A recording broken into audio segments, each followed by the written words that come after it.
특집 방송에 응모할 수 있는 법이 있습니다. 박병찬이 간다.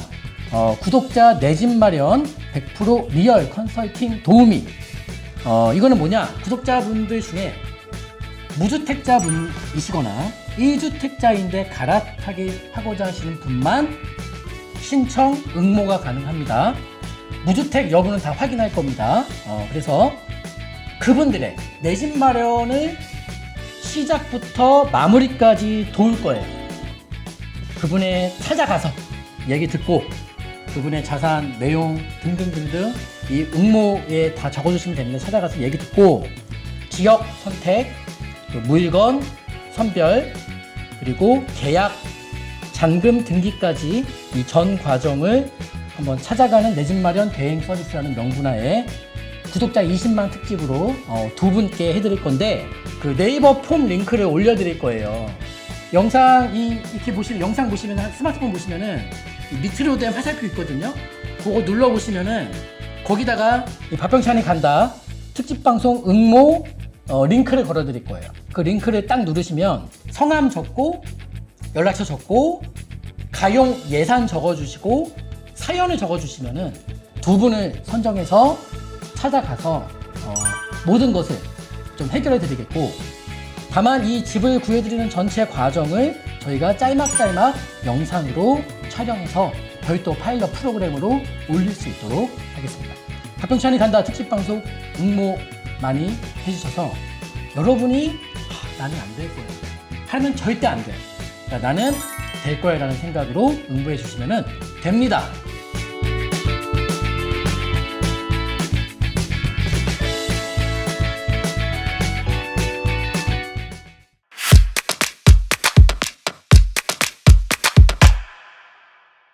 (20대로) 번진 추격 매수. 자, 20대로 번진 추격 매수. 이러다 평생 집 못 산다라는 20대. 넘어갑니다. 자, 봅시다. 매일경제 뉴스네요. 청약만 기다리다가 집을 못 사는 선배들을 보니까 평생 무주택자가 될까봐 무섭더라고요. 결혼은 아직 멀었지만 우선 집부터 샀어요. 결혼할 때 집 한 돈을 종잣돈 삼아서 서울에 입성하려고요. 직장인 2년차 김모 씨, 28세 김모 씨는 최근 경기도 수원시에 위치한 전용 면적 5.9제곱미터 아파트를 매수했다. 그러니까 전세를 끼고 샀다는 것이죠. 28세, 결혼은 아직 멀었지만 일단은 지금 사놔서 요걸 종잣돈 삼아서 서울에 입성하려고 한다. 선배들을 딱 보니까 청약만 기다리다가 집을 못 산 선배들을 보니까 평생 무주택자가 될까봐 겁이 나서 이렇게 했다. 잘했네. 네, 잘했네요. 근데 웃긴 게 말입니다. 지금 세상이 좀 이상해진 게 이러한 행동을 잘했다라고 평가를 해주면은 적폐가 돼버립니다. 이 편집 때 올릴까 말까 좀 고민할게요. 적폐가 돼요. 근데 잘한 거지. 28에 깨달은 게 잘한 거예요. 그러니까 수원에 아파트를 샀다, 뭐 갭 투자를 했다, 이게 다 떠나서 28세 나이에 직장인 초년차에 선배들의 모습을 바라보면서 선배들에게 배울 것도 배우는 친구겠고, 또 선배들의 어떤 안고 있는 문제점을 20대 후반의 나이에 미리 고민하고 방안을 찾고 실행까지 한 이거를 잘못했다라고 얘기하면 이게 그건 적폐가 아니고 잘했다고 하면 적폐가 되는 이게 참 안타까운 세상을 살고 있습니다만 저는 소신껏 얘기하겠습니다. 잘했습니다. 잘했어. 전세 보증금 4억 원이 들어있고 실투자금은 1억이었다. 그러니까 5억짜리 집을 전세 4억 끼고 1억 주고 샀네요. 그 1억 원은 직장 생활에서 모아서 5천만 원 모았고 신용대출과 회사 대출로 1억 원을 뭐 마련했다 등등등 이렇게 해서. 주변에서는 나이도 어린데 벌써부터 왜 집을 사느냐고 만류하는 사람도 있었지만 김 씨 생각은 달랐다. 범상치 않네. 왜냐면 이게 지연의 사례가 아닐 거예요. 왜냐면 우리 실제로 상담하다 보면은 맨날 만나요. 맨날 만나는 거예요, 이거. 그러니까 지금 20대가 같은 세상에서 전혀 다른 방식으로 살고 있어, 인생을. 한쪽은 흑수저, 금수저 타령하면서 놔버린 친구들이 있고, 또 한쪽은 어떻게든 이 흑수저의 흙을 한번 닦아보겠다고 노력하는 분도 계시고. 근데 웃긴 건 지난주인가 그 서울연구원에서 그 분석한, 설문조사한 내용을 보면은 서울시에 살고 있는 청년분들에게 인터뷰한 그 사전, 이게 뭐예요?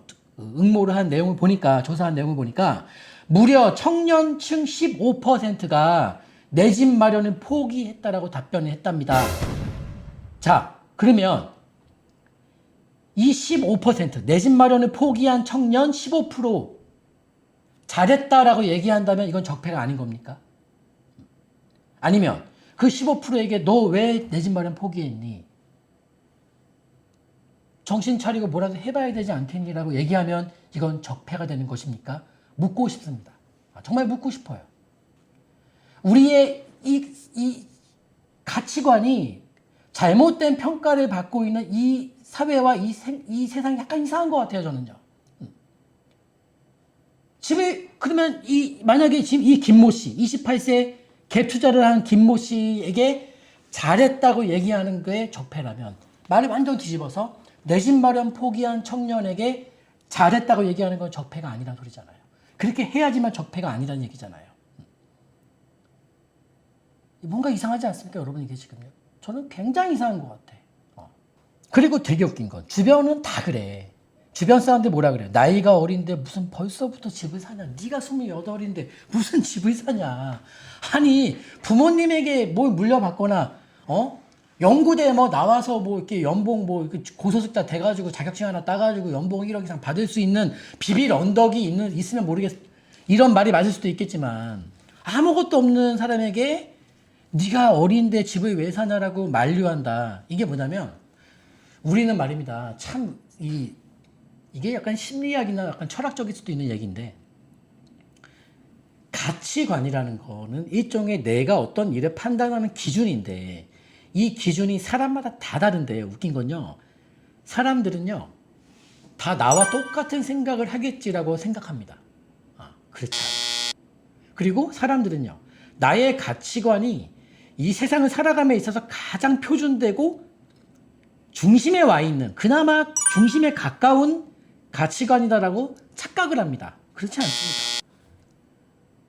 본인이 표준에서 엄청나게 멀어져 있는 그런 상황에 놓여져 있다고 생각을 안 해. 항상 자기가 중심이 되고 내가 옳기 때문에 내 생각대로 움직이는 게 맞는 거예요. 그래서 이 주변에 28세 친구에게 네가 어린데 집을 왜 사냐라고 만류하는 그 사람은 보나마나 무주택자지. 보나마나. 물으면 뭐합니까? 보나마나 무주택자고 보나마나 폭락론 유튜브를 맨날 보는 분이시겠죠. 언제 폭락오나 언제 폭락오나 이렇게 말입니다. 그러니까 물어볼 것도 없어. 그거를 이겨내고 본인이 청약 당첨은 로또보다 어렵고 전셋값, 집값은 하루가 다르게 치솟고 있다면서 이렇게 하지 않으면 결혼할 때 전세 보증금도 감당되지 않아. 월세살이 해야 할 판이라고 설명했다. 이런 친구는 재산이 돈 1억도 없더라도 이런 친구는 우리 딸을 줄 수 있지. 왜냐면 많고 적은 게 중요한 게 아니에요. 20대가 돈이 물려받을 게 많으면 뭐해. 근데 뭔가를 판단을 하고 본인 고집도 있고 생각을 바꿨고 남들과 다르게 생각했고 행동까지 했어. 100점이지. 이런 친구는 100점이에요. 좀 못생기면 어때? 이런 친구 데리고 와야 되는데. 아무튼 사회 초년생인 20대의 부동산 시장 진입이 이렇게 속도를 내고 있다. 국토부에 따르면 전국 아파트 매매 거래에서 20대가 차지하는 비중은 지난 6월 달 5.66%에서 7월 달에 6.02%, 8월 달에 6.33% 계속 3개월 연속 증가하는 추세이다. 2년 전에 19년도만 놓고 보더라도 20대의 매수 비중은 4% 초반이었는데 지난해 5%대로 오고 지금 6%대로 늘었다. 지금 6%대로 늘었다. 지난해에 급등하는 집값에 놀란 30대의 패닉 바잉이 두드러졌다면 올해에는 재테크에 눈뜬 20대의 추격 매수가 눈에 띄게 늘고 있다. 작년엔 30대, 올해는 20대로 불이 더 번져가고 있네요. 안타깝지. 그러니까 저는 이래요. 어떤 사회에 문제가 있다고 했을 때 그 문제 해결은 등한시한 채 문제의 확산을 위해서 어떤 특정 계층에게 희생을 감수하라라고 하는 것은 잘못된 사회라고 봅니다.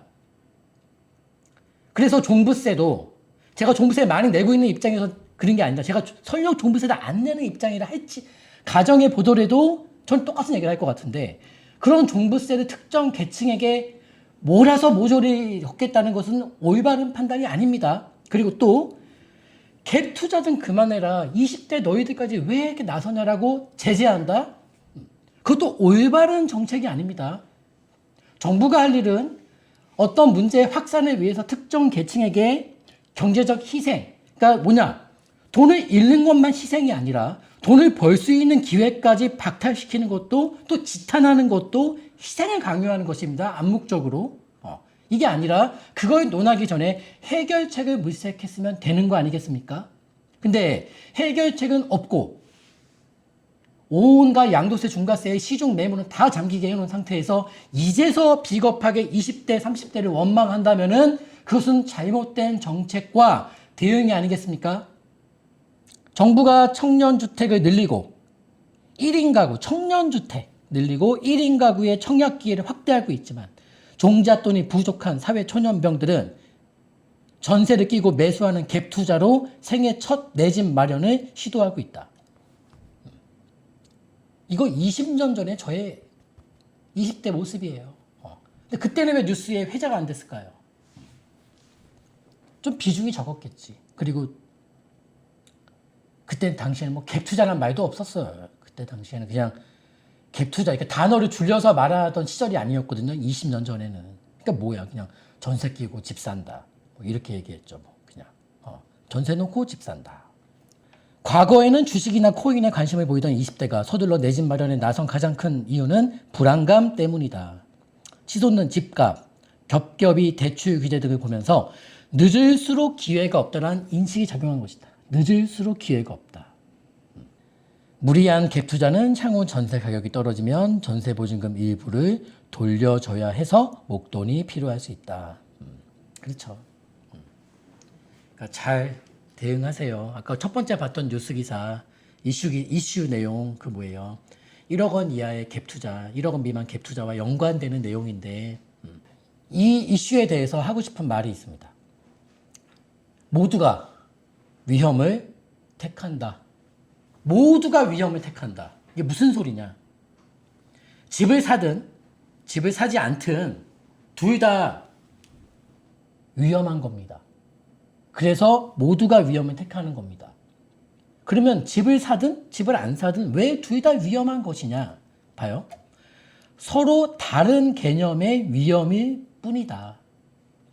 결국 우리는 위험에서 자유로울 수 없습니다. 집을 사면 집을 사는 거에 대한 뭐 빨간 색깔의 위험이 생긴다면 집을 안 사면 집을 안 사는 거에 대한 파란 색깔의 위험이 생기는 거예요. 그러니까 착각하는 거예요, 지금 사람들이. 네? 집을 사면 위험해. 이렇게 올랐는데 집을 사는 건 위험해. 그리고 뭐 집을 안 사는 건 위험한 게 아니야. 내가 일단은 뭔가 아무 액션을 취하지 않았으니까. 근데 웃긴 건 뭔지 아십니까? 집을 사는 것도 일종의 어떤 선택이고 집을 사지 않고 현금을 보유하는 것도 일종의 선택이에요. 그러니까 집을 사는 것만 어떤 선택을 한 게 아니라 아무것도 안 하고 가만히 있는 것도 가만히 있겠다는 선택을 한 거야. 이거를 아직도 못 깨닫고 있어. 나는 아무 선택을 안 했으니까 최소한 어떤 위험도 없겠지. 누가 그럽니까? 둘 다 선택한 거예요. 나는 사겠다는 선택했고 나는 가만히 있겠다는 선택한 거예요. 그러면 그 선택에 따른 위험은 똑같이 존재하고 유형만 다를 뿐이에요. 봐요. 그러면 더 나아가서 마지막. 결국 우리가 선택할 것은 위험한 건가 위험하지 않은가의 개념이 아니에요. 그럼 뭐냐? 어떠한 유형의 위험을 선택할 것인가만 여러분들이 정하시면 되는 겁니다. 이것을 60대에 깨닫고 이것을 50대에 깨달아서 오시는 분들이 엄청나게 많다는 얘기만 해드릴게요. 그런데 아까 뉴스에 봤지만은 28세의 친구가 깨달았어. 이걸 잘했다고 얘기하면 적폐라고 지금 치부하는 이 사회가 저는 잘못됐다라고 얘기하고 싶습니다. 누구는 적폐가 적폐에게 하는 얘기라고 포장할 수 있겠습니다만은 저는 그렇게 얘기하고 싶어요. 그래서 뭐다? 이게 진실이고 이 진실이고 현실이고 현실은 항상 아픈 법입니다. 현실이 현실이 아름답지 않아. 아름답지 않아. 아픈 거예요. 그것을 28살에 깨달은 친구에게 저는 잘했다 얘기해주고 싶어. 그렇게 마무리하겠습니다.